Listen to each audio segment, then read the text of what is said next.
Let's please turn your Bibles to Genesis chapter 7, and where we are picking up our study in the flood of Noah. And we are doing a PowerPoint presentation today, so much of it I'm going to be looking over at the screen and trying to read. And actually, this PowerPoint presentation, and for those that are listening on tape, we'll still be posting this on tape, but you won't be getting much out of the study because you won't be able to see the animations and the slides. But if you contact us at the webpage at www.calvarypo.org and then order the DVD that we're going to be producing from this study and next week's study. This study is really going to be going through from the fountains of the great deep bursting up, causing global flood, and just looking at how did the whole world get flooded.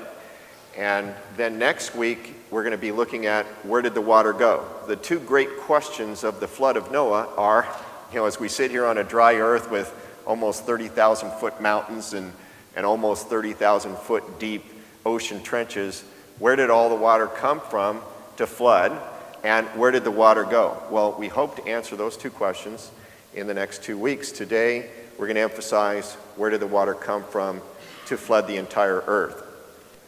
Here we are studying a Bible, considered the Word of God, that Jesus even referenced the flood of Noah in his teaching to his disciples. We believe that Jesus is God incarnate. He's the Word of God. He's all-knowing, all-powerful, poured into a human body to share with us the truths of God and reveal who God is. Jesus referred to the flood of Noah as an actual fact. And so that means that if the whole world wasn't flooded, then we've got a problem with everything about our faith. We shouldn't be here wasting our time if the earth wasn't flooded. And one of my motivations, because this has been a passion of mine for 30 years of being a Christian, to understand this, because our children, when we teach them and they grow up and they go to the colleges and universities and they get fed the evolutionary geology, and they don't have an understanding of the flood of Noah, their faith can be challenged in, do I really believe this Noah account? If I have to throw out the Noah flood account, then do I have to throw out the Jesus account? Do I have to throw out the parting of the Red Sea? Is this a fable? Are my parents believing a fable? And therefore, some of this is going to be scientific today, and you're going to go, boy, Kevin, you lost me out in the parking lot. I shouldn't have come today. I'm going to just encourage you, just avoid those kind of feelings, because you should be equipped to at least know, I know somebody that has an answer for when your children question or your neighbor questions, that you can take them to something that will increase their faith, because the enemy's trying to destroy the faith. And you can, with complete biblical and scientific assurance, be totally at peace with a global flood. And one of the biggest reasons is because there are seashell fossils on the top of every single mountain on this earth. And that's just a simple fact. And so it's easy to, just by that fact, it's easy to believe there was a global flood. But how? How did it happen? The flood of Noah, it's a teaching that's based on the literal view of the Genesis account. And we're going to be emphasizing that, and have been in our study up till now. It's also flood being global, cataclysmic event. Some people have tried to twist the Genesis account to say, well, it was just a local flood where people were in Mesopotamia area. It was just where Noah and his family were. The rest of the earth didn't get flooded. It was just a local flood right there. I disagree. The Bible disagrees. Jesus disagrees. Peter disagrees. Everybody died. And not just everybody, every creeping thing. Every bird, everything with breath in its mouth died according to the biblical account. Again, if it wasn't global, the Bible is not the truth. You can't interpret it different. It says everything died. Dr. Walt Brown is the author of the Hydroplate Theory. This is a book, many of you have seen it. We've sold dozens and dozens over the years. This is Dr. Walt Brown's 7th edition of the book. The 8th edition, preliminary 8th edition, is on his website at creationscience.com, and it will be available as soon as the 7th edition sells out. Then he's going to pull the web version off and sell the 8th edition as a hard copy. But you can go to the updated version of his Hydroplate Theory on the website. It's very updated since this book has come out, because many discoveries of comets, asteroids, etc., even asteroid discoveries just 3 weeks ago, have affected and completely going along with the hydroplate theory. For those that have never heard his bio, he was a West Point Army officer, graduated from West Point. He became an Army Ranger officer. Then he was the very first, it was the Army, for the very first time, the Army sponsored one of their officers to go get a doctorate. Walt Brown was the very first person in the history of the country's military service of the Army where the Army sent somebody to go get a doctorate, and they sent him to MIT to go get a doctorate. And MIT is arguably the most prestigious scientific higher education place in the world. And so in other words, you have to know something to get there, and Dr. Brown's credentials, scientific credentials, where he got a doctorate in mechanical engineering at MIT, qualify him to make some of the statements that he does in his book. And so he was then, the Air Force wanted his talents, his educational talents, to be at the Air Force Academy. So the Air Force pulled him out of the Army, and he retired from the Air Force as an Air Force Academy professor.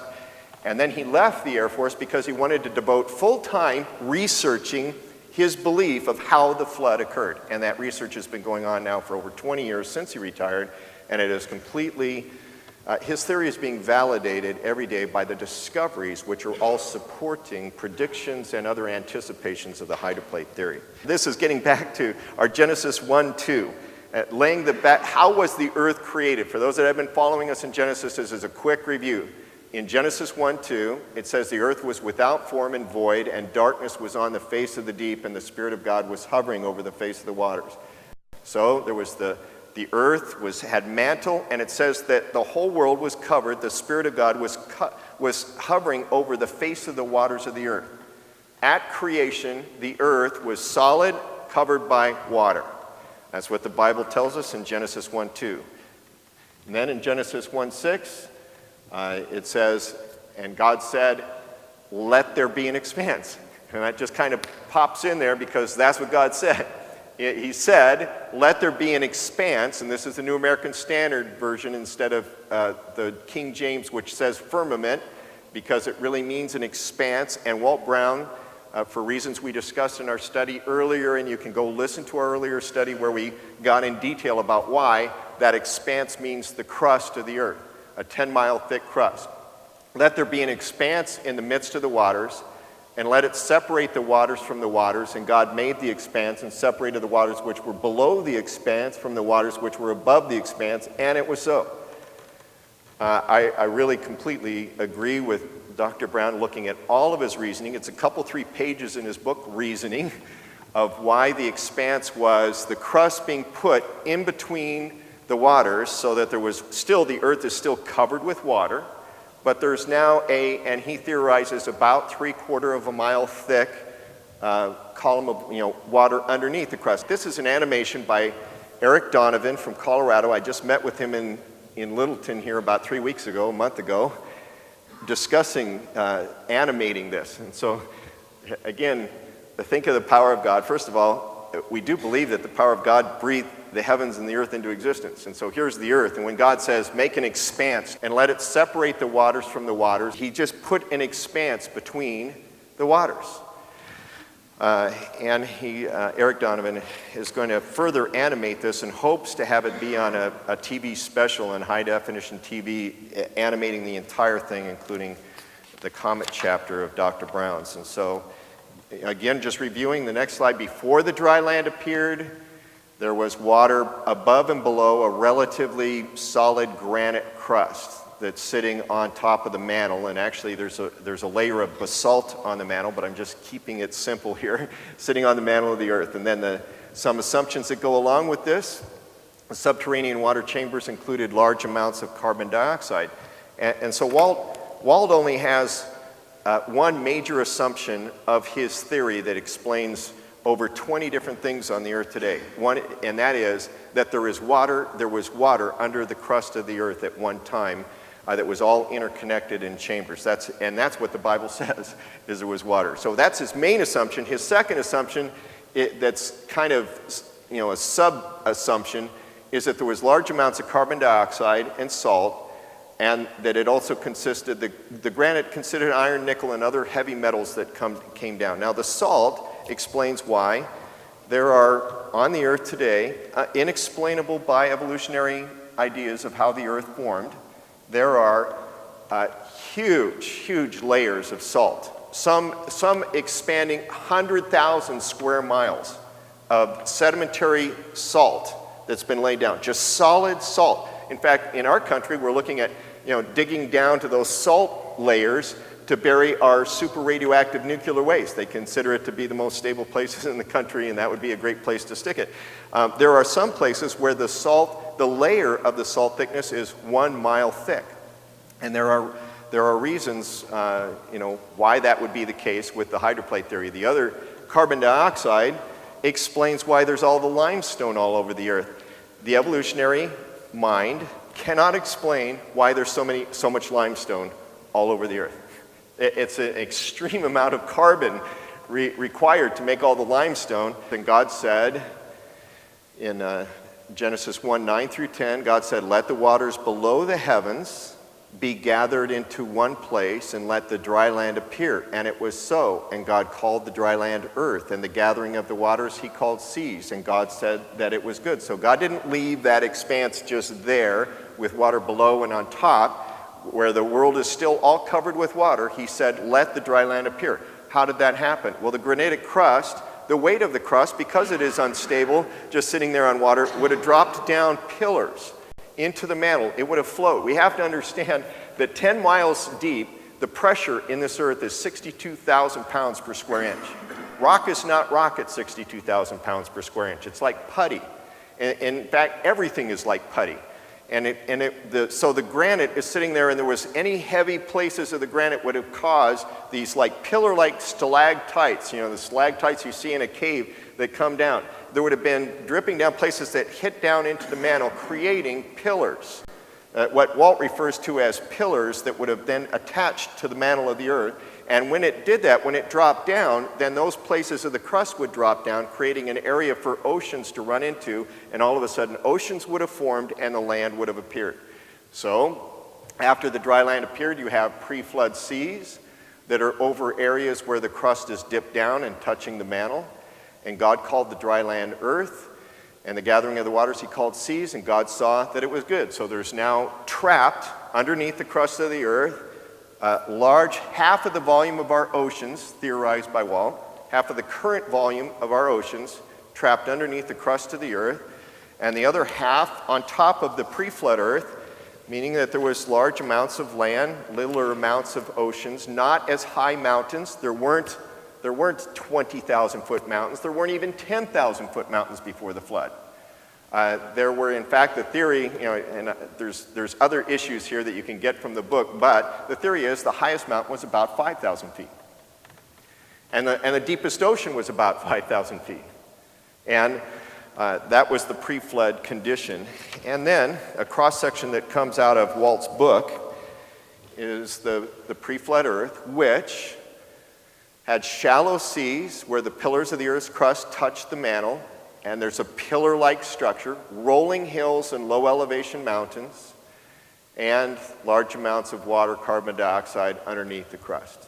And and his slide actually shows the mantle. Above the mantle is a layer of basalt, which is kind of not important for our discussion here today. So that's the pre-flood earth based on an understanding of the book of Genesis, and this understanding lends itself to understanding the flood of Noah.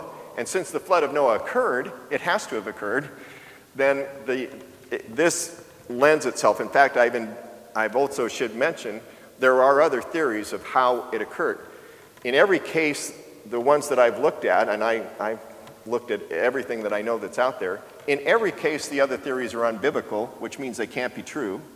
And not only that, in all those cases they're unscientific, and if they're unbiblical and unscientific, chances are they didn't happen, and none of the evidence of the earth supports it. One of them is that a comet crashed into the earth providing all the water to flood the earth. That doesn't explain, it doesn't explain 20-some things of the earth. It also doesn't explain where did the water go. And if it just crashed to the earth and provided water as a big, huge water source, where did the water go? Et cetera, et cetera. So there's this one will answer where it came from and where it went. So are there verses that support this understanding? Yes. It says in Psalm 24:1, the earth is the Lord's and all its fullness, the world and those who dwell therein. For he founded the world, the earth, he founded the earth upon the seas and established it upon the waters. Now, I've read very, very astute Bible commentators, very, very prolific in Greek and Hebrew, and they're trying to explain verses like this and the other ones that we're going to go through. We think they got it wrong. The earth isn't on the waters. The waters are on the earth. They have trouble with these verses. But you don't have trouble if you believe that Genesis 1 was saying what it's saying. He founded it upon the seas and established it upon the waters. The earth is established on waters. By the word of the Lord, the heavens were made, Psalm 33:6. And all the host of them by the breath of his mouth. And so this is talking early creation. He made the heavens, the hosts by the breath of his mouth. He gathers the waters of the sea together as a heap. He lays up the deep in storehouses. He laid up deep storehouses of water under the earth. It says in Psalm 104, you cover yourself with light as with a garment, who stretch out the heavens like a curtain. Again, the creation day, stretching out the heavens, making it like a curtain. He lays the beams of his upper chambers in the waters, who makes the clouds his chariot, who walks on the wings of the wind. To him, Psalm 136, to him by wisdom made the heavens, for his mercy endures forever. To him who laid out the earth above the waters. People go, laid out the earth above the waters. We don't understand that. Well, you can if you think that he's talking about the crust of the earth being laid out above the waters. And then, this is out of Peter. This is a verse from Peter where it says, for this they willfully forget, the non-believers of the last days, this is talking about now, they willfully forget that by the word of God the heavens were of old. God created the heavens and the earth, standing out of water and in the water. So the earth the pre-flood earth was standing out of the water. There was dry land, but the pre-flood earth was also standing in the water. Standing in the water with pillars sticking down through waters trapped underneath the crust prior to the flood, by which the world that then existed perished, being flooded with water. So Peter is saying, the land was out of the water, land was in the water, and that water came out to flood the earth, is really what is being said in 2 Peter. So going back to New American Standard, verse 1, 9 through 10, let the waters below the heavens be gathered into one place, and let the dry land appear. And it was so. And the next, just this next animation, just before we started here, I just want to say this again is the crust has been placed between the two waters, and now it's been animated by Eric to show the fact that the crust would flow, and it's hard to imagine rock flowing, but again, it's hard to imagine 60,000 pounds per square inch, and the unbalance is there, so the rock would have flowed, dropping pillars down onto the mantle, creating areas for the water to go into to let the dry land appear. And we'll just take in this animation. And so I asked him to slow it down so that in the discussion, and this would have created a tremendous amount of heat actually while it's doing this, and there would have been melting of metals, there would have been melting of everything in the granitic crust. The lowest melting thing is the quartz in the crust, and it would have melted out. Iron and nickel would have melted out, concentrated at the pillars, and these pillars would have been hot. The next one is a side view of a cubic, kind of looking at a cube of the earth, also showing the pillars going down, the dry land appearing, and the seas appearing as the pillars drop down. Again, this is theory, but it goes along with what the Bible says. And it also goes along with how the flood could have occurred. And so the pillars are dropping down through the water, the dry land appears, and it's very possible that the earth, the Earth before the flood, we see all kinds of huge flora, huge dinosaurs, huge oysters, clams. The Earth had this incredible amount of vegetation prior to the flood. We know that from many different ways, we can look at through the fossil record. Because the mountains were much lower, the winds would have been different, the weather would have been different, the entire Earth would have been much more watered. And we also have from Genesis that the ground was just misting up and watering. And so there was a tremendous amount of vegetation on the Earth in a condition of shallow seas and not so high mountains. An additional assumption, and this isn't really an assumption, this is more of a fact. This is a fact. If this is the way the Earth really was, if the theory is correct, then what would have happened is all the waters that are trapped underneath the crust, but all interconnected because these pillars wouldn't have kept one side of the Earth's water from moving over to the other side of the Earth. It is a fact that since the moon was created on the fourth day, the lunar effect of the moon upon the Earth would have created tides, a tidal effect on that subterranean water. In other words, when the moon was close to the near side of the Earth, it would be trying to pull the water from the back side of the subterranean chambers to the front side and would have lifted, and I'm going to say 15 inches. There's a reason for saying 15 inches. It would have lifted the near side crust 15 inches, dropped it back down, lifted it, dropped it back down twice a day. Because that's how many times we experience a tide. Now, the average tide of the Earth today is 30 inches, while it was 15 inches back then. Now, when you lift a 10-mile crust 15 inches and let it back down, you're talking billions of pounds of mass moving and going back, and work, the definition in physics world, work is equal to force through a distance. And it's 15 inches is not much distance, 10 miles of crust is a lot of force. And that work created heat. So the other part of the theory that's recently come together for Dr. Brown is not part of the 7th edition book, is that this thermal condition of heating up the water and heating up the pillars as they would have been bouncing off of the mantle as this lunar effect was occurring, was adding so much heat to that water that the temperature and pressure of this water is greatly increasing over the 1,600 plus years between creation and the flood. And so while everybody's willy-nilly up on topside, getting evil, as it turns out, to the days of Noah, down deep underneath them, this tidal effect is adding temperature and pressure, which is about to become their judgment. And so it's a very important assumption, and again, it's a fact that if there was water, it would be heating up. There would be a tremendous amount of heat being added to that subterranean water. So now we have to get a little bit really scientific here. But there's going to be some benefit for those moms that have always wondered why a pressure cooker works better. So there's supercritical temperature water. Dr. Brown theorizes this temperature increase to the water getting above 705 degrees, which is called supercritical.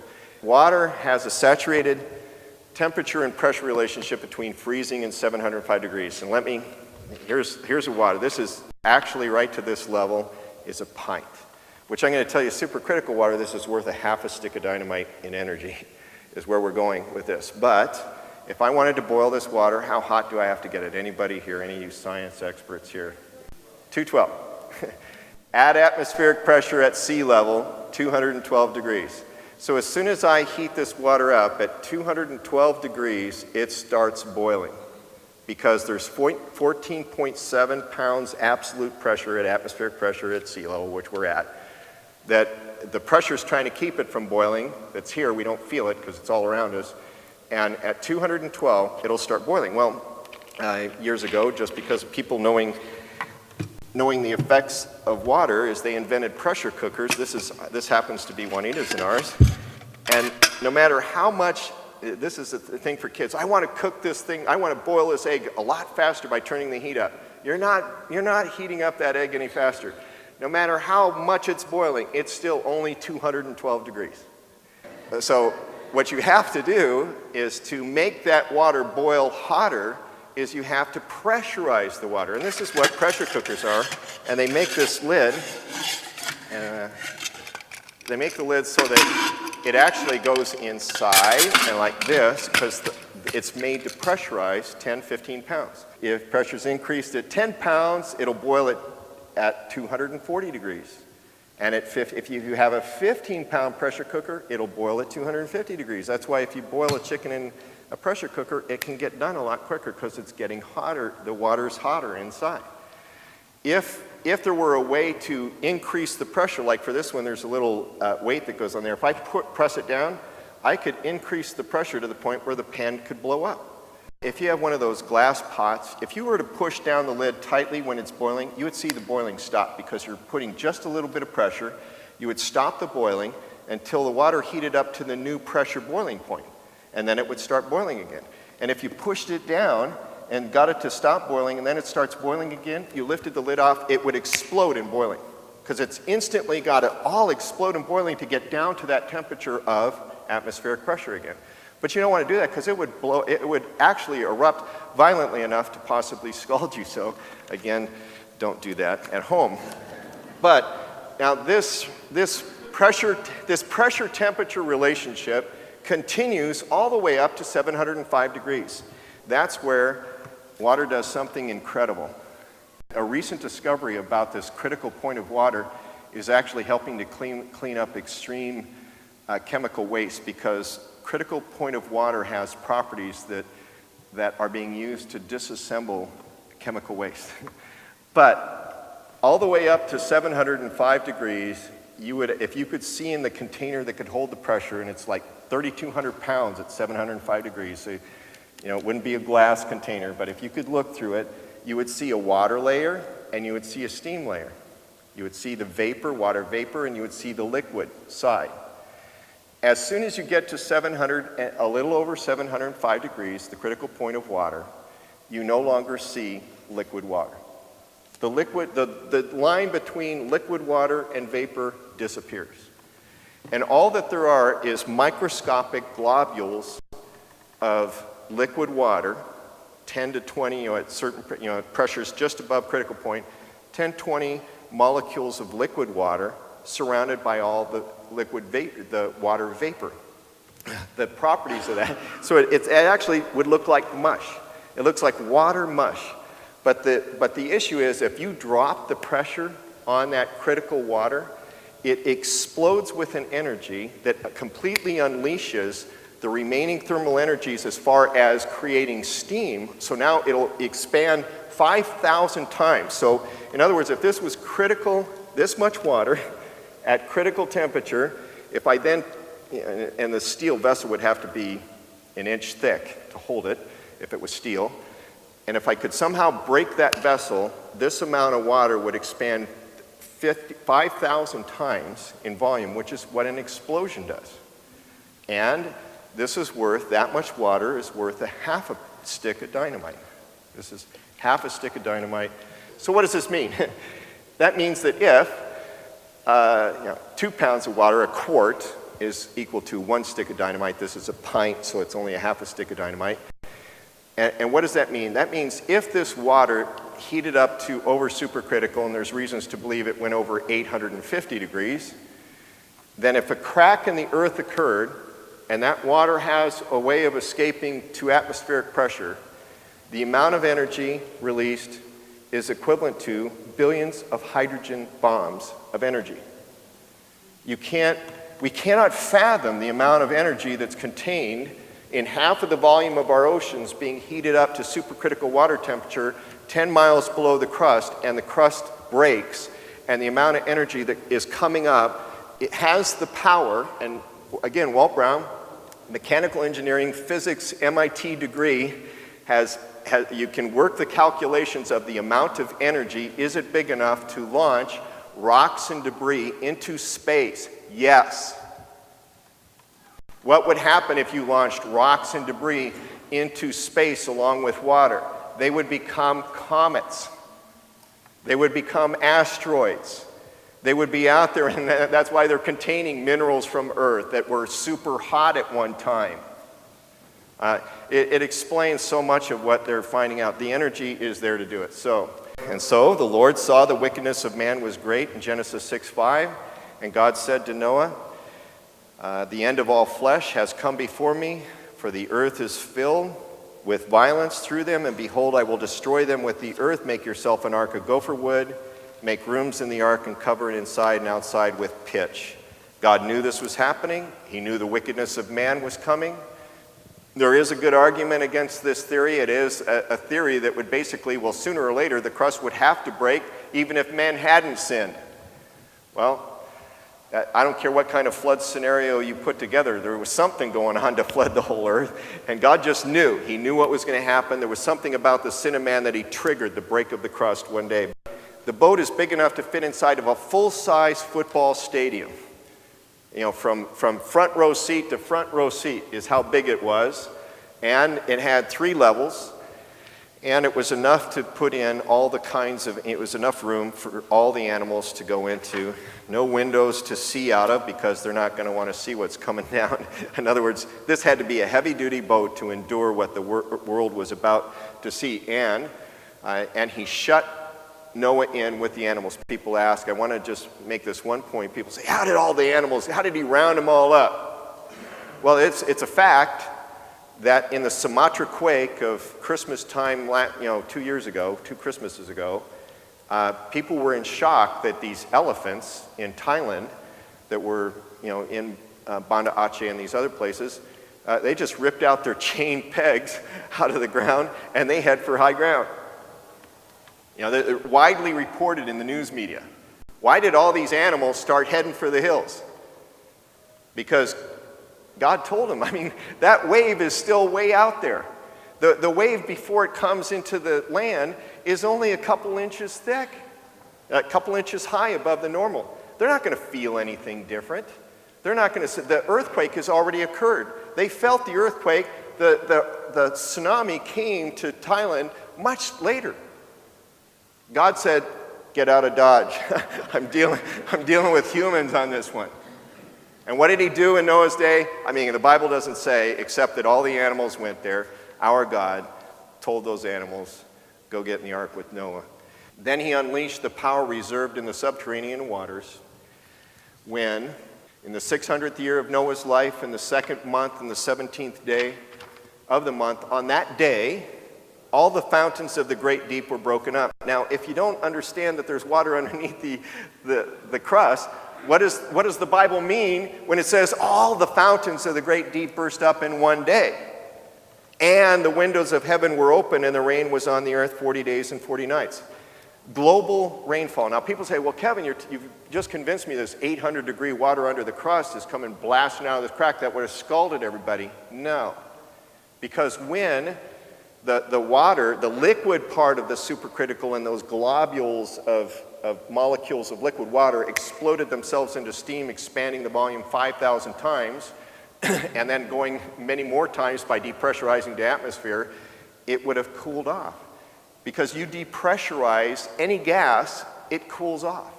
And not only was it cooling off because of that, but some of it says the windows of heaven were open. This fountain, launching from the crust of the earth, which Walt's done the calcs, if you're 1,000 miles away from the crack, you could survive if you have a boat. And there was only one guy with a boat that was built for it, him and his family. So everything within the 1,000 miles is basically dead in the shock wave. And so everything 1,000 miles away would have originally been able to try and live with the downfalling rain. This would have created a global rainfall. The center of the fountain would have been jettisoning stuff into space.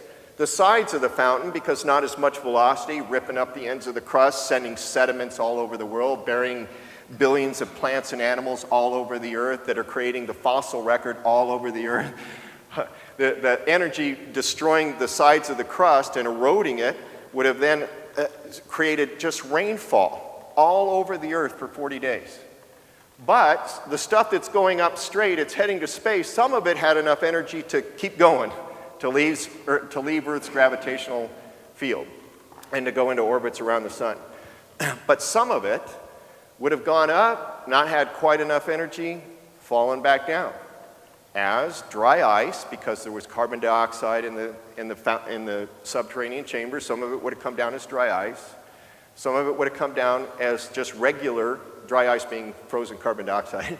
And some of it coming down as just regular hailstones, only much smaller. And I've talked to some people, oh, you know, the mammoths, because the mammoths were buried by this. The mammoths would have died in the hailstorm. It would have ripped their flesh apart. No, it wouldn't have. When stuff falls through the atmosphere, if you fall from a tall building, you're hitting the ground about as far as you jump out of a plane because of what's called terminal velocity. You only get going so fast when you're falling down through air. So this stuff would have come down, and it would have been a global rainfall in a way that's unfathomable for us to imagine. The waters and carbon dioxide of the great deep erupted with such force that much of it reached space, froze, returned to freeze, and bury living animals, which, the most famous of which is the and I don't know if I'm saying this right, Berezka mammoth, woolly mammoth.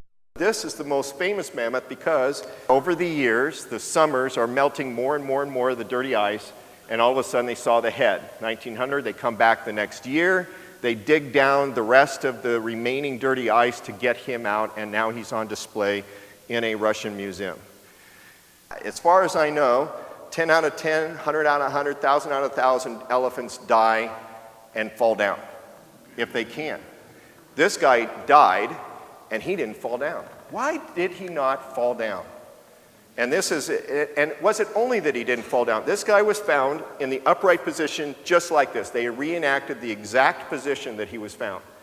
And at first they found him and his head was chewed up by dogs. They had eaten his head, a good chunk of his head, and it's been refashioned here. Then the winter came, froze again, but they knew where he was. So they planned the expedition to carefully go dig him out next year. So the next summer, they carefully dug him out of very dirty, with extremely fine pulverized dirt, encased in ice, dug it down and unveiled this elephant. What else was wrong with him? His back legs, you can't really see it in this picture, but his back legs are crushed, are moved forward. It's like he's trying to get up this hill, probably with flowing rain, the effects of flowing rainfall, and he's trying to get heavy ground, and all of a sudden he's slipping back and his legs fall out from behind him and go forward. But he was raised on his front legs, looking like he was grappling. Several ribs, a shoulder blade, and his pelvis were broken. Now, without any, exterior blows from caveman stone club, how did his ribs, shoulder blade, and pelvis get broken? And more amazing than that, his front leg there, the long bone of his front leg, was crushed into a dozen different pieces without noticeable damage to the surrounding tissue. And they can tell by his flattened male anatomy and erected male anatomy that he suffocated. It's a fact indisputable by those that have studied this guy, suffocated. Now, this is a fact, this is what they found. Now, what can explain that? And this is again up in the Arctic Circle area of Siberia. You're Joe Elephant and everything's wonderful. You're chewing food. By the way, the food was still in his mouth and in his stomach undigested. Food that does not eat, some of which does not even grow up in the Arctic Circle today. And so this guy is just tooling along and goes, wow.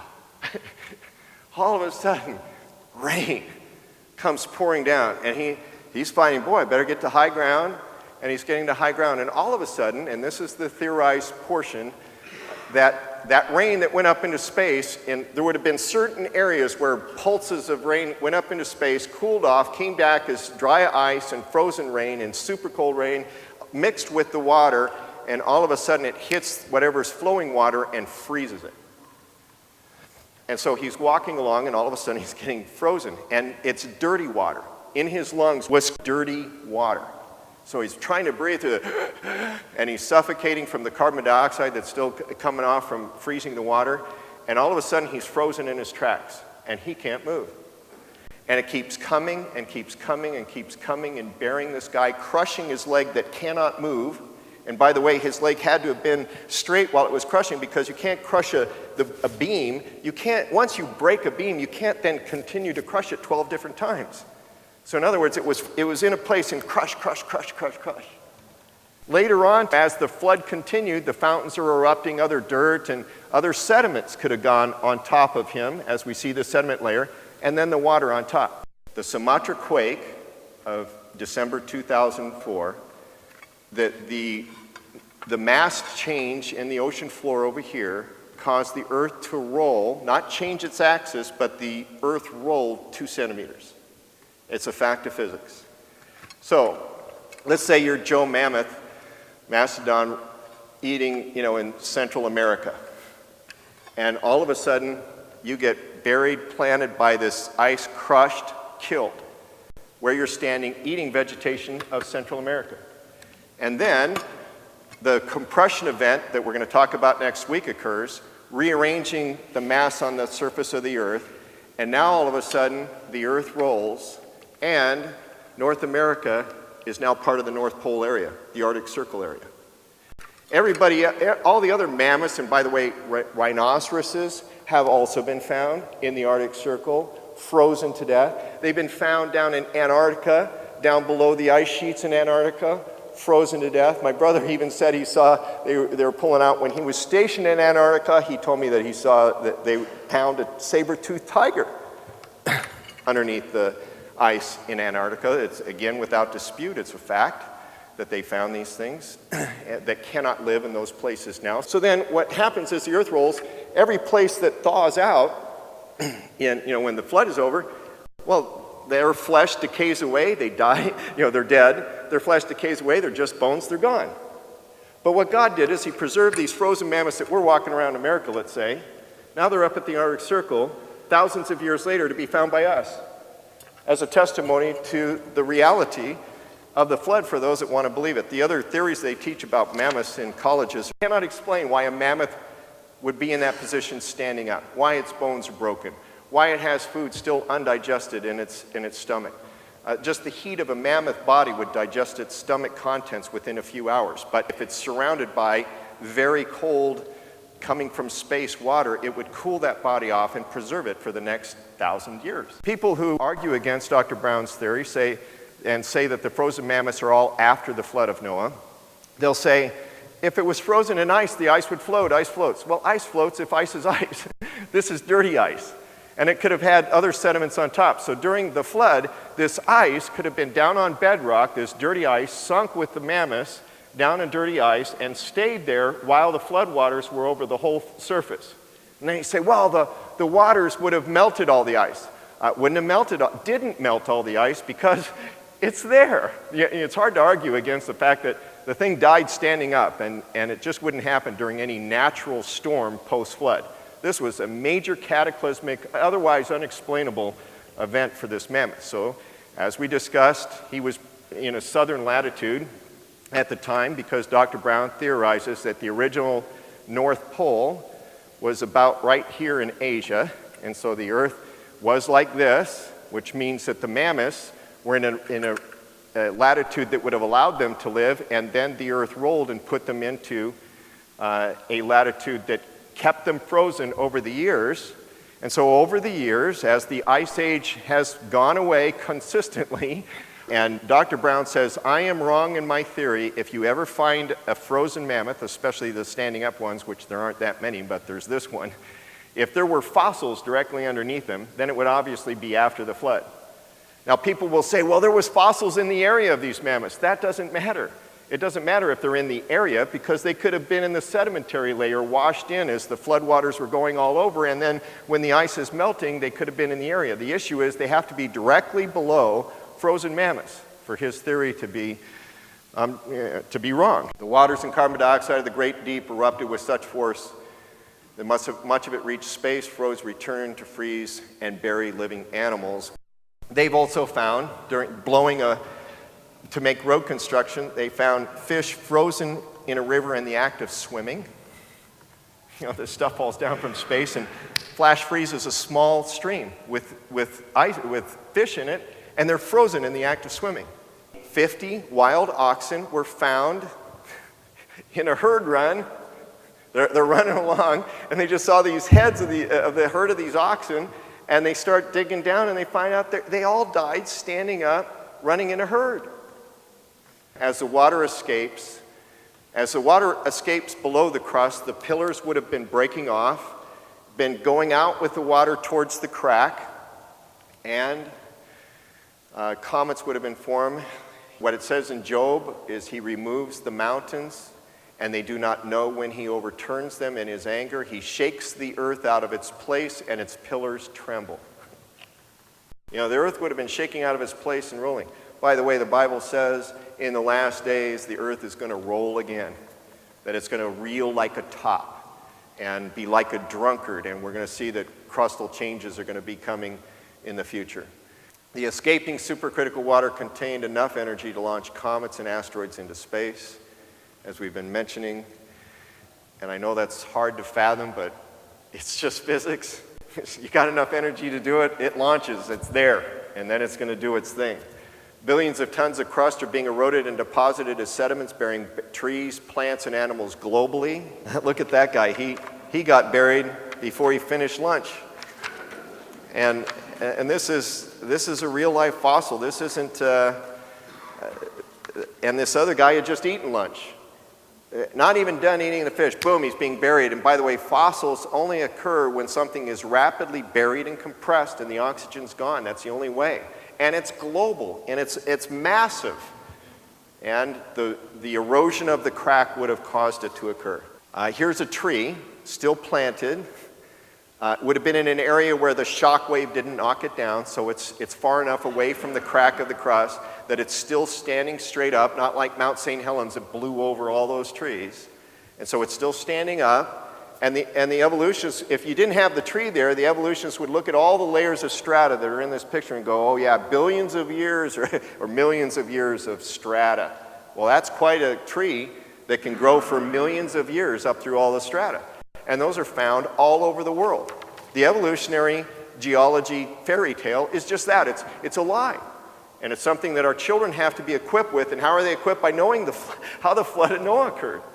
And say, that's garbage. And you can go to your professors and point these things out. And the continental slope would have been formed as the waters were jettisoning out, eroding the continental slope. Every continent that's located to where the crack was would have created slopes and continental shelves. Chapter 7, verse 17 of Genesis, now the flood, the global rainfall was on the earth 40 days, but the fountains lost power as the crust is crushing down. The fountain is losing power, plus it's going through more water, and the crack is widening. But the Bible says that the waters continue to prevail on the earth for until a total of 150 days. So we have to get into our mind, it wasn't just 40 days and 40 nights of rain. It was 40 days and 40 nights where it rained all over the earth. Then it stopped raining all over the earth, but the waters continued to go up until a total of 150 days, the water increase stopped. So what was the condition at that 150 days? The average sedimentary thickness on the earth is 1 mile. The average thickness of sediment on the earth is 1 mile, eroded from this, what used to be just a narrow crack is now an eroded crack of a total of 800 miles by theory. There's still a little bit of water underneath the crust, and we'll see the importance of that next week. But the crust has been eroded. This crust is pushing down on the mantle here with much greater force than the water is pushing down there, which is going to cause the mantle to pop up into this crack, creating the mid-oceanic ridge. This is the condition, and Noah's boat's floating right here, and it says that, and the waters prevailed exceedingly on the earth, and all the high hills under the whole heaven were covered, because they weren't that high in the first place. And actually, the high hills in the first place were the weak areas, or the not thick areas of the crust that had bowed up, but now the heavy parts of the crust have been broken, the pillars have been broken, which would have pushed those up. So in other words, the pre-flood 5,000-foot mountains would have gone back down. The earth would have been basically nearly flat. And if you have a nearly flat earth, it's easy to flood it. And the waters prevailed 15 cubits, which is 22.5 feet above the highest mountain. Bible says, unless you're over 23 feet high, you don't have any place, everything's dead. You have no place to go. And for 150 days, the waters increased and lifted, and all flesh died that moved on the earth, birds and cattle and beasts and every creeping thing that creeps on the earth and every man, all in whose nostrils was the breath of the Spirit of life, all that was on the dry land died. Now, there's people that say, well, it doesn't really mean all died. I don't know, how much more does God have to say that everything, all the things that creep, everything that has breath, they all died. It was not a local flood, according to the Bible. And as it was in the days of Noah, so it will be also in the days of the Son of Man. They ate, they drank, they married wives, they were given in marriage until the day that Noah entered the ark, and the flood came and destroyed them all. The future judgment is coming, as the next verse says. Did not know until the flood came and took them. These are Jesus saying, destroyed them all. Did not know the flood came and took them all away. So also will the coming of the Son of Man be. He destroyed all living things. Only Noah remained alive and his family. And in 2 Peter 2:5, and did not spare the ancient world, but saved Noah, one of 8 people. Well, Noah was one of 8 people didn't die in the flood. A preacher of righteousness bringing in the flood on the world of the ungodly. Only Noah and those who were with him in the ark remained alive. And then 2 Peter 3:7 says, but the heavens and the earth, which are now preserved by the same word, are preserved for fire until the day of judgment and the perdition of ungodly men. God says that I flooded it once with water, and now I'm ready to judge it with fire in the last days. Well, we're going to learn that there is tremendous energy once again trapped down deep in this earth, and it's because of the effects of this crustal rearrangement that created huge magma piles and stuff we see in little ways with volcanoes. But there's tremendous energy still left under there, and there's incredible cataclysms coming as a result of the unbalances created in the flood, and they're waiting for the day that God says, enough. And then Peter says it comes in the way of fire to judge the inhabitants of the earth. So then here's the question for everybody here. Are you on the ark, which is, in this case, Jesus? In Noah's day, it was a boat. Today, it's Jesus. And are you going to be saved from the wrath that is going to come? And the answer can only be yes, if Jesus is your Lord and Savior. And I know that this is, today it's been, a lot of the things in support of what the Scripture teaches, but there's a proverb that says it's the glory of God to conceal a matter and the glory of a king to try and understand it. And God He just simply tells us in a few verses, I flooded the earth and then the waters went away. And it's been the glory of some people who have been given the gift by God to unlock, I believe, the secrets of how it happened, that for me, what it does for me, it gives me an awesome, awesome appreciation for the power of God.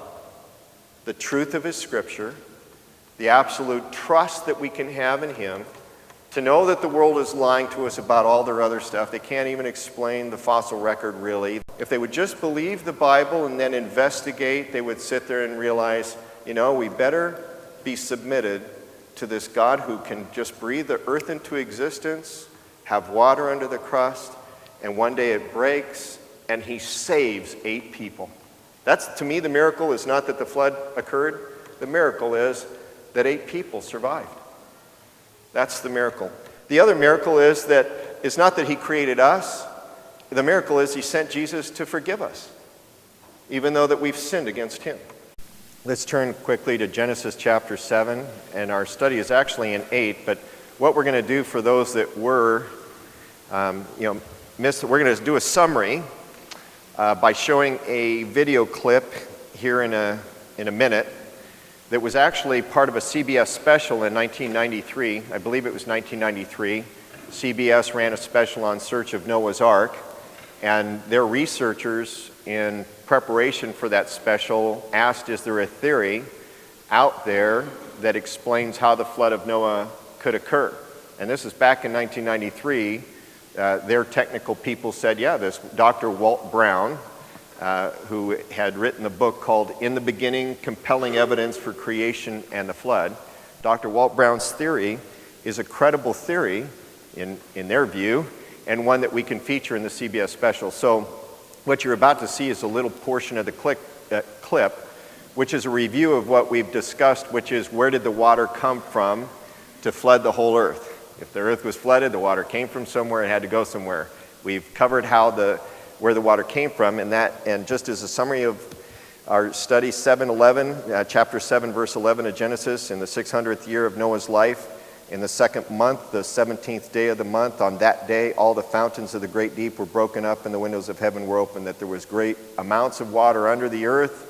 There was a cracking of the crust, per the theory, that would have looked like a fountain as the crack circumnavigated the globe, and we're going to find out today 46,000 mile long crack circumnavigated the globe, and the water underneath the crust would have looked like a huge fountain causing global rainfall. Then to verse 22, all in those whose nostrils was the breath of the Spirit of life, all that was on the dry land died. So he just didn't kill the fish, because fish live in water. I'm sure a lot of fish died because of the things that were happening, but there was survival of the fish. But everything on earth that was living that wasn't in Noah's Ark died, is what the Bible says. All that was on the dry land died. So he destroyed all living things which were on the face of the ground, both man and cattle, creeping thing and bird of the air. They were destroyed from the earth. Only Noah and those who were with him in the ark remained alive, and the waters prevailed on the earth 150 days. And so it rained 40 days, 40 nights, but the waters kept on going up. And at the end of 150 days, all land is covered and Noah's boat is floating. There would have been global tidal waves because of the lunar effect, unobstructed by land. There would have been those kind of things happening. And then our study today goes into chapter 8, where it says, then God remembered Noah and every living thing and all the animals that were with him on the ark, and God made the wind to pass over the earth, and the water subsided. The fountains of the great deep and the windows of heaven were also stopped, and the rain from heaven was restrained. So God said he stopped those waters that were coming out from the great deep, and by restraining the waters coming from the great deep, it also restrained the global rainfall, and the dry land ultimately appears as you go through chapter 8. So with that, as a summary of where the water came from, underneath the crust, fountains of the great deep, covered a relatively flat earth, let's look at the video. We can see on our planet 17 very strange features which can now be systematically explained as a result of a cataclysmic global flood whose waters erupted from subterranean chambers with an energy release exceeding the explosion of 10 billion hydrogen bombs. This explanation shows us just how rapidly major mountains formed. It explains the coal and oil deposits, the rapid continental drift, why on the ocean floor there are huge trenches and hundreds of canyons and volcanoes. It explains the formation of the layered strata and most of the fossils, the frozen mammoths, the so-called ice ages, and major land canyons, especially the Grand Canyon. The pre-flood Earth probably had only one very large supercontinent covered with lush vegetation. There were seas and major rivers. The mountains were smaller than today's, but perhaps 9,000 feet high. According to the hydroplate theory, the pre-flood Earth had a lot of subterranean water, about half of what is now in our oceans. This water was contained in interconnected chambers, forming a thin spherical shell, about half a mile thick, perhaps 10 miles below the Earth's surface. Increasing pressure in the subterranean water stretched the crust just as a balloon stretches when the pressure inside increases. Failure in the crust began with a microscopic crack which grew in both directions at about 3 miles per second. The crack, following the path of least resistance, encircled the globe in about 2 hours. As the crack raced around the Earth, the overlying rock crust opened up like a rip in a tightly stretched cloth. The subterranean water was under extreme pressure because of the weight of the 10 miles of rock pressing down on it. So the water exploded violently out of the rupture. All along this globe-encircling rupture, fountains of water jetted supersonically almost 20 miles into the atmosphere. The spray from this enormous fountain produced torrential rains, such as the Earth has never experienced before or after. The Bible states that all the fountains of the great deep burst open on one day. And it describes these events about 5,000 years ago, which we can now tie together scientifically. Some of the water jetting high above the cold stratosphere froze into supercooled ice crystals and produced some massive ice dumps, burying, suffocating, and instantly freezing many animals, including the frozen mammoths of Siberia and Alaska. The high-pressure fountains eroded the rock on both sides of the crack, producing huge volumes of sediments that settled out of this muddy water all over the earth. These sediments trapped and buried plants and animals, forming the fossil record. This erosion widened the rupture. Eventually, the width was so great that the compressed rock beneath the subterranean chamber sprung upward, giving birth to the mid-oceanic ridge that wraps around the earth like the seam of a baseball. The continental plates, the hydroplates, still with lubricating water beneath them, slid downhill away from the rising mid-Atlantic ridge. After the massive, slowly accelerating continental plates reached speeds of about 45 miles per hour, they ran into resistances, compressed, and buckled. The portions of the hydroplate that buckled down formed ocean trenches. Those that buckled upward formed mountains. This is why the major mountain chains are parallel to the oceanic ridges from which they slid. The hydroplates, in sliding away from the oceanic ridges, opened up very deep ocean basins into which the floodwaters retreated. On the continents, each bowl-shaped depression or basin was naturally left brimful of water, producing many post-flood lakes. The demonstrations you have just witnessed of a massive worldwide catastrophe in antiquity supports the biblical story of the deluge in every detail. Again, at the time, in 1993, he was saying that it jettisoned, the pressure was there to jettison 20 miles up into the atmosphere, but since then, as we discussed, supercritical water temperature would have had the energy to actually send things deep into space and make the comets and the asteroids, as we've discussed. So if the supercritical waters of the Great Deep erupted with enough force to send rock, water, and debris into space, because this is a picture from Dr. Brown's book, and there is the energy to send the debris into space. And so if that happened, then could this be why? If you look at that moon picture, you can see when we look at the moon, there's one face always pointed towards us. The other face we never see. On this, they've taken pictures, they've sent a spacecraft up, and if you look to the right of the center of the moon picture is the backside of the moon that we never see. To the left is the part of the moon that we always see. When we look up at the moon, you see that face of the moon, those dark areas. What we now know those are huge lava flows on the face of the moon, and has given it really a smoother appearance than the backside of the moon, which is cratered. So if you look at this, you can see that the near side of the moon, what we look at, is somewhat has these blotchy areas which are not found on the other side. Huge lava flows not found on the other side. Seismic equipment that our astronauts have left on the moon that have been reactivated show all the earthquakes happen on the near side of the moon. And so the theory is, the theory has it that the Earth spit at the moon.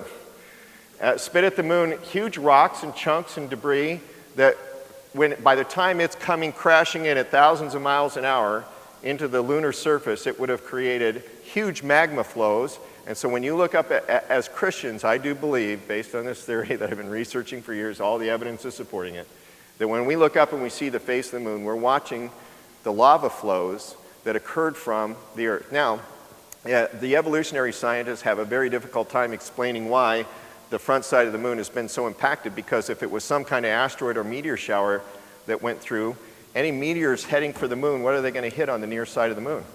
They're going to hit Earth. Earth is a natural shield to the near side of the moon unless the Earth spit at the moon, unless the Earth is the source of what was happening to create that difference that we see in this slide. Now, now we're going to shift to another understanding, and this is one of the most important understandings for all your children that go to an evolutionary geology class. It is a fact that all over the Earth there are layered strata. And one continent has the same layered strata as another continent in many cases, not all cases, but in many cases the same. So so the evolutionists will say over millions of years, you know, some volcano lays down a strata, some this lays down a strata, and these strata are found all over the Earth, and there's also layering of fossils all over the Earth. So that's why they came up with this evolutionary millions and millions of years of slow laying down of sediments in animals to create the fossil record. Well, there's an alternative to that idea. So I'm emphasizing the sediment layer here. It's not to scale because the crust was 10 or more miles thick. There's still a thin layer of subterranean water underneath the crust, and the entire Earth is flooded. Now, the water is still leaking out from underneath the crust, and if you could look underneath the water, the crust would have been fluttering. There would have been a continuous earthquake going on every single plate of the Earth. Every single crustal plate on the Earth would have been having an earthquake. As the crust was fluttering, the fossils would have been laid down, density layers would have been laid down, there would have been this sedimentary layer distributed globally as it was shaking, and the sediments were piled up into these different density layers because of a phenomena called liquefaction. Dr. Brown has a chapter on liquefaction, and what he explains is this is a concrete tank that had been sitting in the ground in Japan when they had an earthquake. And it was an earthquake when there was a lot of water in the ground. And the shaking of the ground took this low-density tank and moved it up and popped it right out of the ground. Shifting to another idea, how do we know this is true? In the 1950s, when we were doing extensive oceanography, mapping the ocean floor as a country, actually the whole world was getting into the idea that when he saw this ocean ridge, those arrows are pointing to a continuous ocean floor mountain. You can't see it because it's underneath the ocean, but it's this 46,000 mile long mountain range, and it's called the Mid-Oceanic Ridge. When you're talking about the portion of the ridge in the Atlantic, it's the Mid-Atlantic Ridge. So you can notice that the west side of America right here is running over this ridge that was lifting up in the Pacific. And what we're going to, telling you what I'm going to be telling you is that this ridge generally coincides with where the crack was, according to Dr. Brown's theory. That the crust was sitting on the mantle, the crust broke. The crust eroded into a wide V, and the pressure imbalances caused the crust to push on the mantle, and the mantle bowed up into that crack, and as it lifted up into the crack, the continents went away from that crack and then came to a crashing halt. The first place that the ridge rose, according to Dr. Brown's theory, is right here along the Atlantic. That's where, and that would have been closer to the equator with the way the Earth was spinning at the time, and so it would have bowed up and the continents would have been moving away from that crack. And because the crack was growing all over the Earth, it was slowly lifting as the Mid-Oceanic Ridge was growing all over the Earth. It was growing in elevation as the crack was widening. When it made the big pop in the Atlantic Ocean started to come up and the continents started to move away, that would have removed the continental crust weight, which would have caused it to lift up even more, causing the continents to move further away and faster as they're moving away, causing the mantle to move up even more. And when it moves up in the Atlantic, it has to go down somewhere else, we're going to see.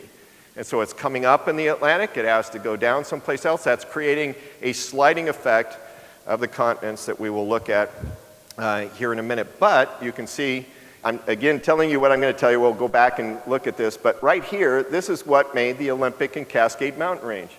America sitting on a hydroplate, which is like oil.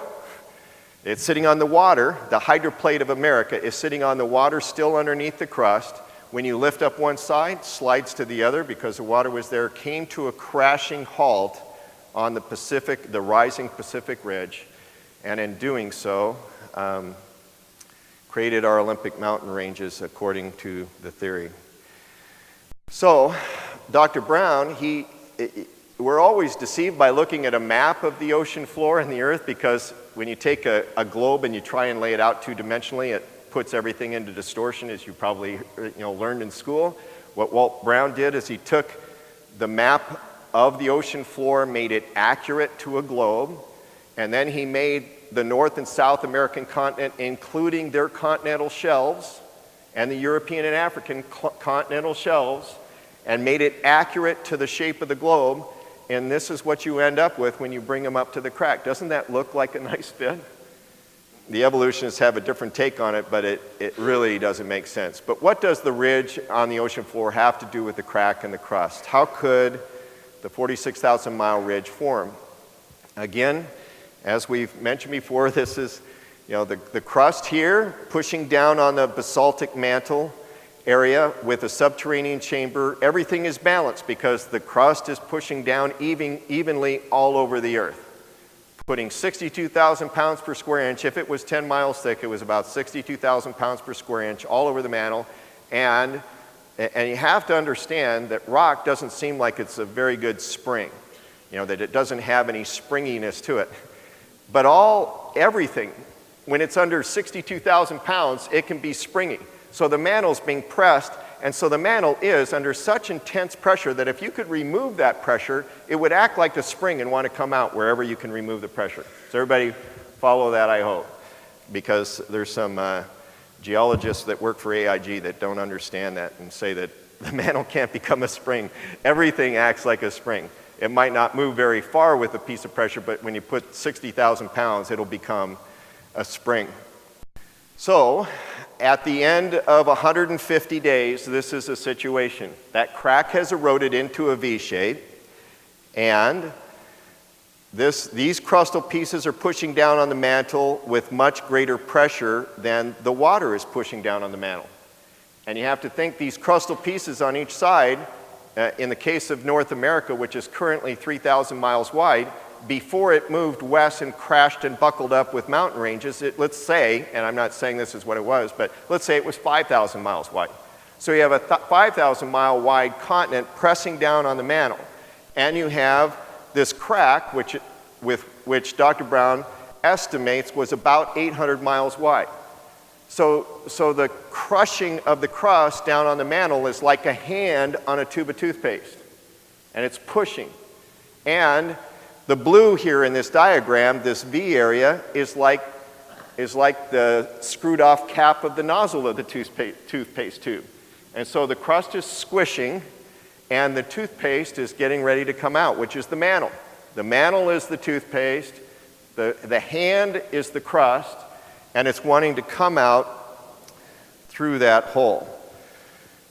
And it's represented by bricks. If you put a spring underneath a brick and you widen the bricks away from the spring, ultimately it will pop up like that. Hopefully everybody could figure that out. And then the detractors of Dr. Brown, even a geologist for answering judge says, it's not a spring. Yes, it is a spring. The mantle wants to do that. It's a simple physics fact, which was demonstrated when they were doing this mining, this limestone quarry in Yorkshire, England in 1887.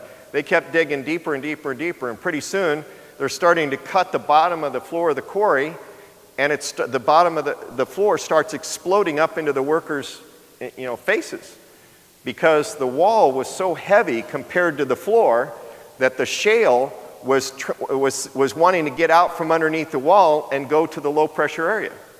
And so then the low pressure area was bowing up the quarry floor, and they couldn't quarry down anymore because the limestone was exploding as they were trying to go down any further. The detractors will say, but Walt, the wall is going down. You're saying America lifted up and started moving west, but the wall is going down. Well, that's where you lose it in the analogy here. If you had that wall going for another 5,000 miles out, and you had the pushing, somewhere where your hand is pushing on the toothpaste tube, you're making an indentation, you're making a lower area. And on the Earth, that lower area was on the Pacific side. And so you're squishing the mantle's popping up and lifting up one side of the continent as the continent moves off. The next is the physics behind these forces are demonstrated also by, and Walt has I've seen him in a seminar that he gave. This is a mattress. The white is like a mattress that's pressed into this box to give it a springiness, to demonstrate the springiness of the mantle. These are like little, on top of here, these are like little slabs of heavy wood, And if you lay them all on the mattress, it goes flat and it looks flat. And then what he demonstrates is he pulls off the center piece of wood, nothing happens. Pulls off one on each side of the center, nothing happens. Pull off another one on each side, boom, it just pops up in the exact shape of this 46,000 mile mid-oceanic ridge. But you'll notice that there's a problem here with this demonstration too. That's a void space. Now the mantle can't pop up with a void space. Something has to fill that space. And the place that it was filled up from was the other side of the Earth. It was from the Pacific side that was providing the mantle, pushing down on the mantle to provide the uplifting of the mid-oceanic ridge. There's one place that's the center. If you look at the center of the ocean trenches of the Earth, the trenches are in the Pacific. The exact center of the trench area is exactly on the opposite side of where the Atlantic ridge would have started to rise. When the ridge first started coming up, material has to come from inside the Earth someplace to allow that ridge to go up. And just without getting too technical here, it had to come from someplace, and material started to move in the Earth. By the way, when we're talking 4,000 mile radius of the Earth, from the center of the Earth out to us is 4,000 miles. We're talking almost the skin of an apple is the crustal area. But something has to move into that place. You can't have the void space. And because of the way the Earth was, and possibly the crust was a little bit thicker in the Pacific, it provided the extra push to push down the mantle to create it to come up over in the Atlantic to then cause these continents to move towards the Pacific. Does that help? Inner Earth material would have been moving towards the rising Atlantic. There are trenches because the crustal piece in the Pacific would have been bowing down as the Atlantic was rising, and there are thousands and thousands of volcanoes on the floor in the Pacific, and Dr. Brown theorizes this is how the very hot inner outer core, they call it the outer core, the very center of the Earth they know is solid, surrounded by the inner solid Earth is what's called the liquid outer core, followed by the mantle, followed by the crust. And Dr. Brown theorizes that the heat of this material moving to the rising ridges caused the viscosity, it added so much heat that actually other settling took place because of the different density materials and created a massive melting of the inner Earth, as well as creating even the magma that we see coming out on the Earth today. Also, and many people are, Walt, you must be wrong. Look at how far away Asia is from the crack in the Pacific, and so where's that crust? Well, in that area, the crust went down. And it's the ocean floor. And by the way, science has done some ocean floor investigation over in the western part of the Pacific Ocean. They dig down, they expect to find what they find in all the other oceans of the world, basaltic type material. There's crustal material, which is granite, and then there's mantle ocean floor material, which is basaltic. What they find when they dig down in the western Pacific is they find crushed granite. The lava that comes out has granite in it. And so they're amazed by that. So when it lifted in the Atlantic, and by the way, see it's labeled flank rifts, axial rifts, and then there were fracture zones, because if you take rock and all of a sudden it bows up and goes into tension, it's going to create ridges. It's going to break and pop those cracks on the top. Those features are for the entire 46,000 mile length of the ridge. It proves that it came up in tension. And then it would have been a zipper. With the first place it came up, it would have zipped from both sides, and it would have also been, as it was rolling up this way, it would have created fracture zones perpendicular to the axis. And that's what you see on the entire length of the mid-oceanic ridge. And this is all happening underwater at first, and the continents start taking a ride. Dr. Brown theorizes that they got up to the speed of 45 miles an hour. And again, Dr. Brown, he's an MIT mechanical engineer, doctorate, just using some basic assumptions. If you put mass in motion, what's going to happen? Well, when we watch train wrecks on TV and you sit there and go, wow, those heavy trains piling into a wall. Wow, that's a lot of energy, a lot of damage.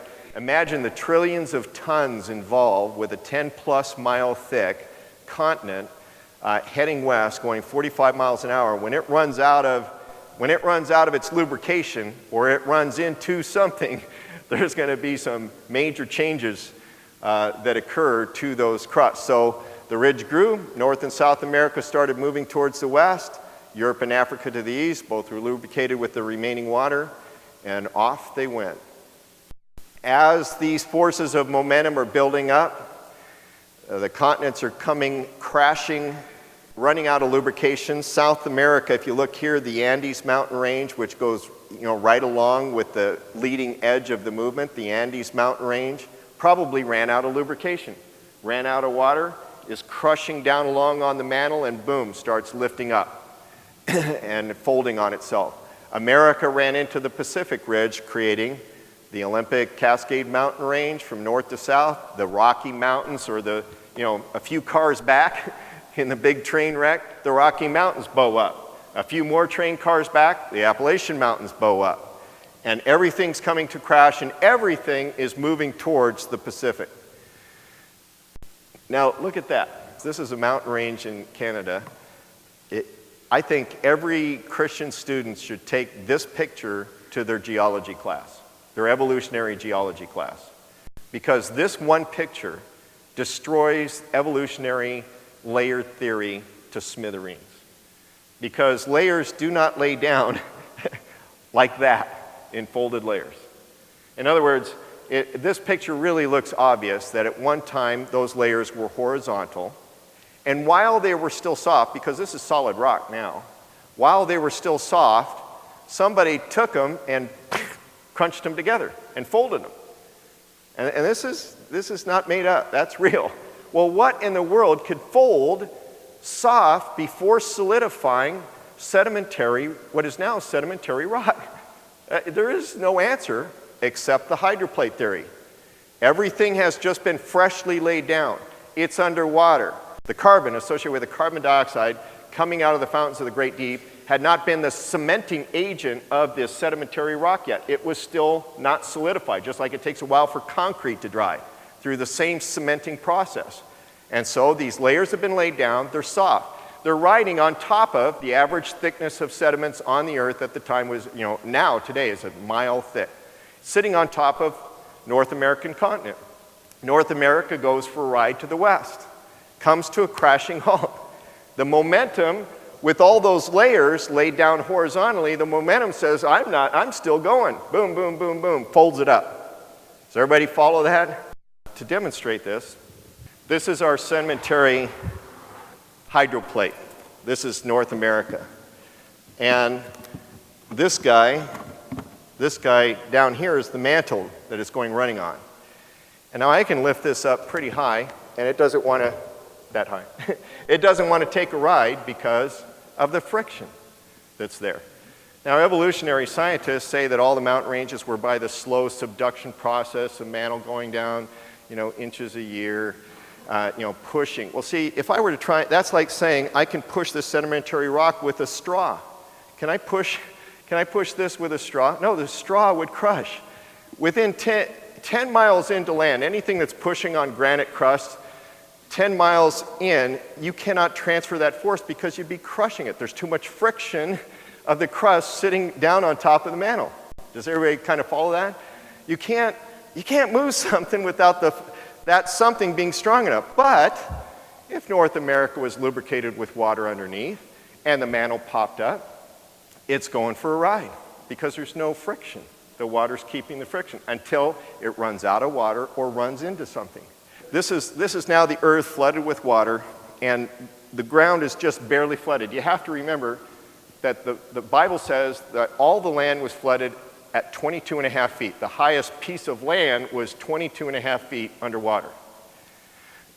So when the crust started moving, if this crushes, then that means that I have more of a place for water to go into because the land is going to crush up and the water is going to have room to go into and the water level will go down. Does everybody follow that? And so then the dry land appears. As the continent, which was, let's say, 5,000, I don't know that that was accurate, when North America comes to a crushing halt, thickening the crust, creating mountain ranges, flipping over pieces of crust and sedimentary layers, which we see all over the place. Uplift, vertically uplift, huge sedimentary layers that were laid down horizontal, like in my hometown of Colorado, west of Denver, there's a place called Red Rocks. Huge sedimentary layers lifted up, crushed. And we can't use water in here. Now what we're going to do is show, and what we're going to do is have the water go in here. We're going to show that it's all flooded, drain it into a bucket, and then lift the bucket up, have the water lubricated, and find out that you don't have to lift it very high at all before it to take a ride. So pretend I'm not lifting it very high, but then we go up like this. And if we had been flooded before when we put the water in, our shoreline's here, and here's the Olympic Cascade mountain range. And I have crust that's above water. Does everybody follow that? So in the question of where did all the water go? Well, all the water ran off into the widening ocean basins because the continents were crushing like this. You had a 10-mile deep. For every mile that crust narrowed, because it's building up into mountains, that's a 1-mile thick, 10-mile deep area for water to run off into. What does the Bible say? God remembered Noah and every living thing and all the animals that were with him in the ark, and God made a wind to pass over the earth, and the water subsided. I know some people that went over to watch the Kingdom and, be destroyed. Anybody here go to the Kingdom? Oh yeah, you were there, Lauren, and others. There was a huge, for those that were there, it was like, wow. As that kingdom went down, it just sent debris everywhere. Why? Because all of a sudden you have huge solid thing displacing a bunch of air. And it created the huge wind that threw that debris all over downtown Seattle. Imagine hundreds of thousands of square miles of land coming up out of the water. And as that land's coming up out of the water, it's displacing air. The foundations of the deep and the windows of the heaven were also stopped. And the rain from heaven was restrained. Because as soon as it did that, now the earth is again sitting down in the mantle. There's not much water left underneath the earth, but there is water. Walt Brown has theorized that there is still water underneath all the mountain ranges of the earth. They've done a recent discovery underneath the Himalayan mountain range that they said that by their conductivity measurements, there must be brackish aqueous solution underneath the Himalayan mountain range. There is a deficiency of gravity underneath every mountain range. Why? Because water weighs less than rock. And they're shocked because they can measure gravity, which is based on mass, and if they assume that the height of the mountain is rock mountain all the way down to the center of the earth, there should be the same density and the gravity associated with that density. But they find out that there's not as much because there's water underneath the mountain ranges. And so there's a gravity deficiency. And the waters receded continually from the earth. At the end of the 150 days, the waters decreased. And Job says, the book of Job says, or who shut in the sea with doors when it burst forth and issued from the womb? Was the door that shut when the crust came to a stop and the tips of where the water had been coming out at the tips of the crack sat down in the mantle as the mantle popped up, shutting the doors, not letting any more of the subterranean water out? When I fixed my limit for it and set bars and doors, when I said, this far you may come, but no further, and here your proud waves must stop. Psalm 104 says, verse 5, you who laid the foundations of the earth, so that it should not be moved forever, you covered it, the earth, with the deep, as with a garment the waters stood above the mountains. The flood occurred. God's saying, hey, the flood occurred, the psalmist is saying, the flood occurred, and at your rebuke, they, the waters, fled. At your voice of your thunder, they hastened away. They went up and over the mountains. Now the psalmist is saying, you flooded the earth. At your rebuke, the water started going up and over the mountains. Well, now water doesn't go up and over mountains unless it's doing so because the mountains are crushing and water is running off of this continent, and it would have gone up, off of the highest mountain, like the Rocky Mountains, heading west, and it would have been washing all the way over to the west coast, all the way over to the east coast, rapidly running off of the continent. And any broken pieces of crust or other items would have been going for a ride, a rock tumbling effect as they were running off of the rising continent. They went up and over the mountains. They went down into the valleys to the place which you founded for them. They went down into the valleys in the place you founded for them. You have set a boundary that they may not pass over, that they may not return to cover the earth. These are solid chunks of granite, crustal granite, that have been rock tumbled sitting, and I think this is in Australia. These things are found all over the earth. In fact, if you go down on Interstate 15 down from Marietta down to San Diego, you'll see on the sides these massive granite boulders that are rounded off on the side of the road. When I drive down that road, I go, thank you, Jesus. I know how those granite boulders got there. They got there, they probably came from Colorado and just up and over the mountains and just came crashing down and rock tumbling as they went.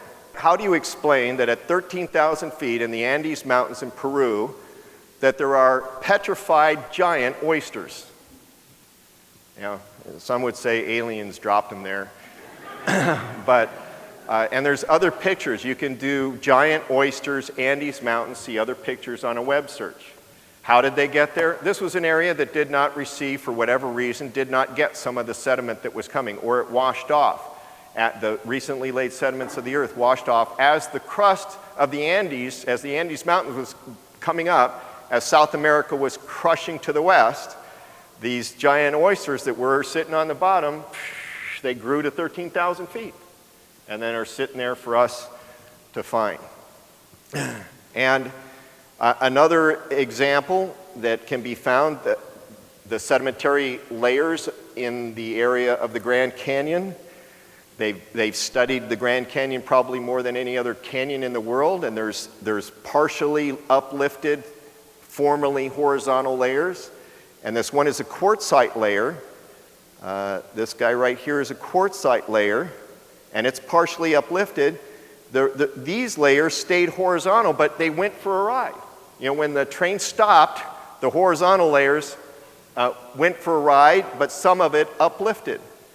And that caused that quartzite, that's a quartzite rock embedded in those horizontal layers.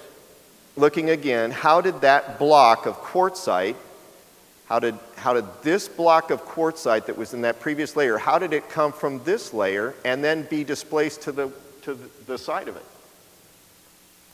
Easy to explain with the hydroplate theory, very difficult for others.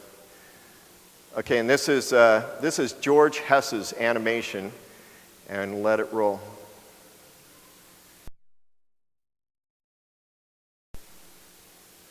And that's why we're living in a very seismic area. When we crashed up and over the Pacific Ridge, there's imbalances that are still there. There's trapped water underneath our mountains. There's trapped magma underneath our mountains. And we're in an extremely seismic area. Why is it, and people wonder, why is it that they call this area the Ring of Fire? And I've been watching earthquakes on a daily basis. This is from the USGS earthquake site. I've been watching and plotting actually on a database the number of global earthquakes just to keep an eye on it. And the size of these squares are the magnitude of the quakes. The color of the squares is how soon they've been, whether one within the last hour, within the last day, or within the last week. But always you see this number of earthquakes or greater that are concentrated here. Why? Because everything, according to Walt Brown's theory, everything came crashing there. And that's where there's still instabilities of this Earth. This Earth is still trying to get round. It's trying to get rid of all the imbalances associated with these crustal changes that occurred a few thousand years ago.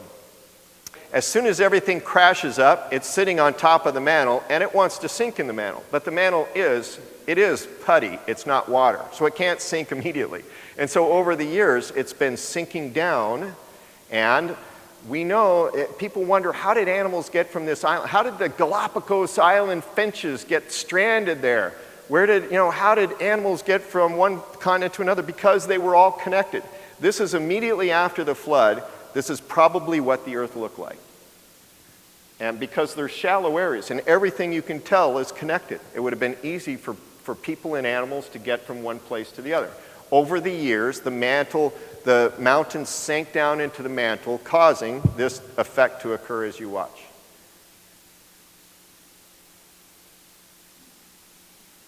And again, this is based on actual areas of the Earth that are relatively shallow.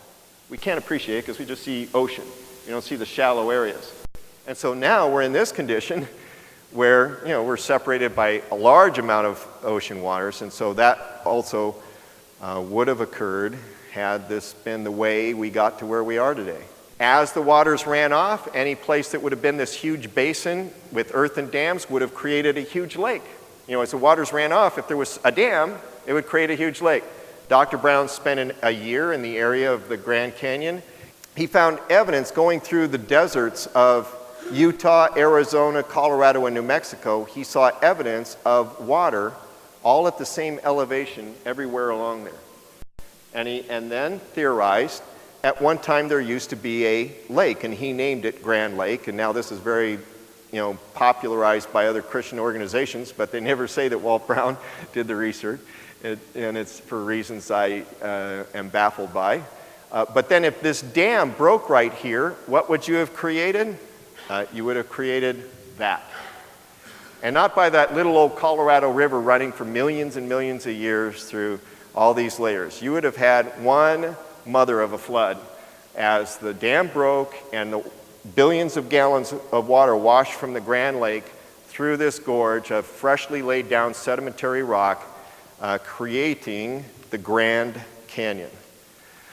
There's a law of physics that any spinning sphere wants to spin where the greatest mass is at the equator.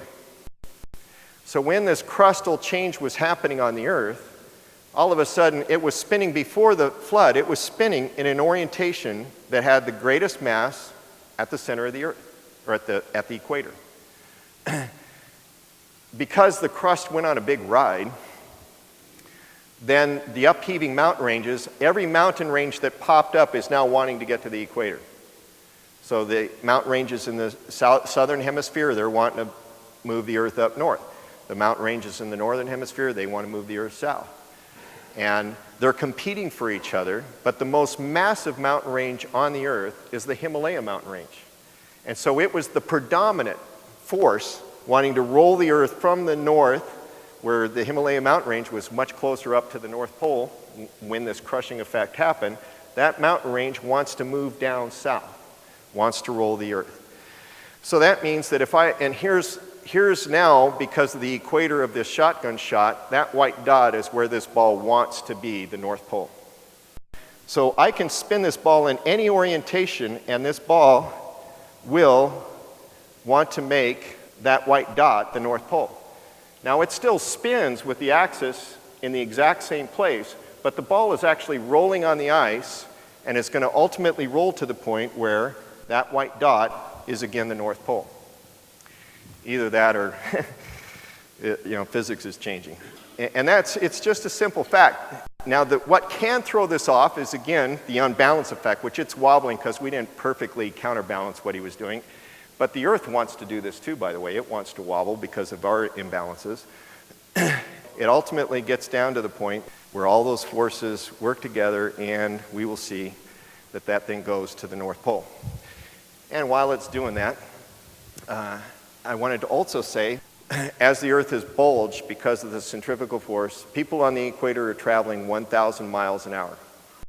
And there's a centrifugal force associated with that, because it's 24,000 miles circumference, goes once in 24 hours, so it's 1,000 miles an hour. So if the Earth is going to roll as a result of what we've been talking about in the crustal changes, if it's going to roll, then the bulge is like this, it's rolling. Well, the bulge doesn't want to be where it was. The bulge wants to be at the new equator. But the Earth doesn't want that bulge to go to someplace else because something's going to have to rip to make it happen. Does everybody see that? The bulge is going to have to do something to the Earth to grow to that new place. And Dr. Brown theorizes that 90 East Ridge is where, when the Earth rolled, that 90 East Ridge is the scar on this planet of where that bulge grew from where it was to where it is today. because it had to rip the Earth to get to where it is today.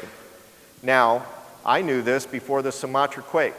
Saturday night when the Sumatra quake happened at the end of 2004, it was a Saturday night, I remember, because the last thing I did after getting ready for the Sunday service is I checked my earthquake map, and I go, whoa, there was a major earthquake, which in all the years I'd been watching earthquakes had never happened at the very northern tip of the 90 East Ridge. And I even wrote a letter to Walt Brown saying, Walt, look, the north end of the 90 East Ridge just had a massive earthquake. Why did that earthquake happen? Because the Earth rolled and it's wanting to stretch and make that bulge, but when it stopped doing its roll, there would have been stresses built up where it wants to rip a little bit further, but it doesn't have the force to. Over the years, all the earthquakes and everything else that's happening apparently caused that ridge to just boom, and it ripped. Does this explain why the earthquake caused a 700-mile-long uplifting of the ocean floor? December 2004. Their combined expertise has successfully pieced together the evidence from the bottom of the ocean. They've ruled out giant underwater landslides, and in a scientific first, observed uplift on the ocean floor of almost 40 feet. This has changed everybody. I had no idea that we would actually see these really big displacements in the ditch. I thought we might see some faulting and maybe some rubble, but I had no idea that we'd see these big displacements, so it was fabulous. We measured ranges of displacement, sometimes 3 meters to 12 at one point, and we know that this displacement happened in many locations all along the margin. And it started further south, and then like a zipper, it just opened up all the way up the northern coast.